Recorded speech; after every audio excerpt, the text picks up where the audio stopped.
Alright, let's dive into this story that's got the sports world buzzing. Arion Carter, Tennessee's star linebacker, suspended for 2 games because of a $427 flight. Sounds crazy, right? But personally, I think this is about so much more than just a flight. It's a perfect example of how the NCAA's rules are stuck in this weird gray area, especially in the nil era. Let me break it down for you. First off, the hook here is obvious. A top player suspended over a relatively small amount of money. But what makes this really interesting is the context. Carter wasn't just taking a vacation. He was exploring his NFL future, something countless college athletes do. He hired an agent, who paid for his flight to a pre-draft training facility. Seems reasonable, right? Wrong. According to the NCAA, that's a no-no because it violates amateurism rules. But here's where it gets messy. Carter repaid the agent, withdrew from the draft due to injury, and even terminated the contract. Still, the NCAA hit him with a suspension. In my opinion, this raises a deeper question. Are these rules actually protecting athletes, or are they just outdated barriers? One thing that immediately stands out is the inconsistency. College athletes can sign nil deals, make millions, and even get transportation perks from their nil agents, all within NCAA rules. But the moment Carter signed with an NFL agent, the rules flipped.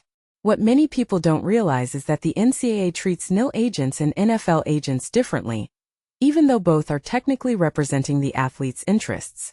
It's like the NCAA is picking and choosing which forms of professionalism are okay, and it's confusing at best, hypocritical at worst. From my perspective, Carter's situation is a textbook case of good intentions running into bad rules. He was trying to make an informed decision about his future, something any athlete should be encouraged to do. But because he accepted a flight during what the NCAA calls the test the waters phase, he's penalized. If you take a step back and think about it, this rule essentially punishes athletes for exploring their options. Isn't that the opposite of what we want in a system that claims to prioritize student-athlete welfare? What this really suggests is that the NCAA's amateurism rules are out of touch with reality. Carter's suspension isn't just about a flight. It's about a system that struggles to adapt to the modern era of college sports. Personally, I think the NCAA needs to reevaluate how it defines amateurism, especially when athletes are already being paid through nil deals. The line between amateur and professional is blurrier than ever, and stories like Carter's highlight just how messy that can get. Now let's talk about the impact on Tennessee. Losing Carter for 2 games isn't ideal, especially with a tough matchup against Georgia Tech in Week 2. But here's where I see a silver lining. Tennessee's linebacker depth is solid. Guys like Edwin Spillman and Amari Campbell are more than capable of stepping up. What makes this really interesting is how this suspension could actually test the team's resilience early in the season. If they can weather this storm, it could set the tone for a strong year.